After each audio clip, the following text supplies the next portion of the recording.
is out, which means that kids will be spending more time at home, and more than ever, they will be on their phones and their computers. Dr. Melissa Westendorf is back from the Technology Wellness Center with some tips for managing tech usage during the summer. We're talking about your tech time as a parent as well as your kids. Great to see you. Nice to see you as well. Thanks for having me back. Absolutely. And I think summer is stressful for parents, and I can identify with this. I worry about not being home. I work, or a lot of people, even if they don't work outside the home, they're gone a lot, and they worry about their kids sitting at home and being on their phones all the time. Right. It is certainly a time when it seems like those devices are used more. But my concern is also with parents. And modeling. I knew you were going to say that. I know, because it starts with us, and we have to model good behavior, right? So I was looking at some research that looked at what do kids think about their parents' use of technology.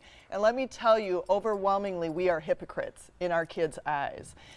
So they've looked at kids and talked with kids, and the common emotions, they're mad, they're frustrated, or they're sad because they see their parents doing things on their devices that they, one, tell them not to do, or that they're not paying attention to their kids. They have quotes from kids who are saying, well, I don't think I'm important to my dad because when I'm trying to talk to him and he's on his phone, he doesn't talk to me, but I see him answering the phone or responding to a text or immediately. So I don't think I'm important to my dad, which is just heartbreaking. It's so sad. It is sad. It's heartbreaking, but I get it. I mean, I'll see young moms out pushing kids in a stroller, and I didn't have a cell phone like that when my kids were really young. But they're on their cell phone. You're kind of missing an opportunity to point out birds or things in nature.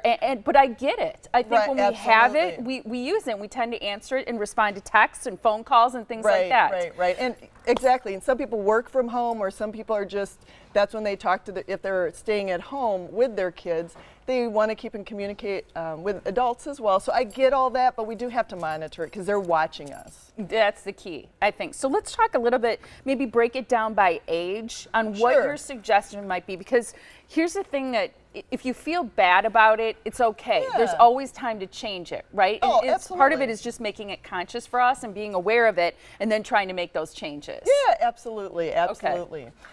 So during the summertime, what we recommend is that from 8 to 5 in the morning, or 8 to 5 during the day, you designate 1 or 2 times during the day where you yourself as a parent will look at your technology, whether it's texting or whatever you're doing on social media. Make a phone call. Make a phone call. Check Facebook. Something like all that. Those sorts of things. So an example might be between 8 and 5, so from 10 to 11 or something. Yeah, so it depends on what your family is like. So I don't want you doing it during meal times or snack time, because that's a time when you can interact with your kids.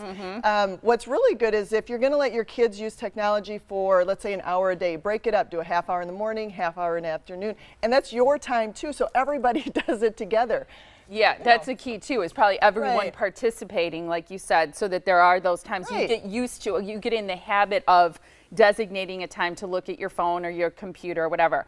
What about activities? Because you say you should have at least one activity a day with no technology. Right, so I encourage you to, whether you go out of the house or stay in the house, to have technology out of the room. There's a lot of research that talks about, and I've talked about here, just having your phone in the room or around you is distracting for you. You have like that, you want to go look to see if you have something. Yes. So if you want, like, turn off your data on your phone and you don't get pinged with everything, or turn off the notifications, or put the do not disturb on during the time frame when you're saying, and I'm committed to not using technology. I like that. All right, for older kids, say middle school and maybe a little bit older, you should maybe allow more time during the day to check their phones. Right. I mean, kids are, because they got to keep their streaks. That's right.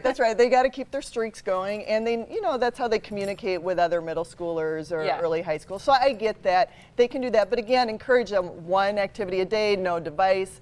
For my kids, the one kid who has a device, he's only on Wi-Fi. So if he's outside, he's not on Wi-Fi, and he's not That's using a good way to monitor, to limit it. I like that. And video game time is also something that should be limited. Right. I still encourage all those other recommendations I've given. You still limit the video game time during the summertime. It's easy to want to do it more. And I get, like, if it's a crappy day outside, that maybe it goes a little bit more. But you know, if you can, really limit it. Yeah, and I think you always make the point that we should look at ourselves before trying to limit things with kids. And the fact that our kids see us as being hypocrites is, I think, an important message to all of us. Right. You have a great website. People can go to the technologywellnesscenter.com, that website, for more information. I know you always post information about the segments and what we're talking about here on the Morning Blend, so thank you so much. Absolutely. Appreciate it.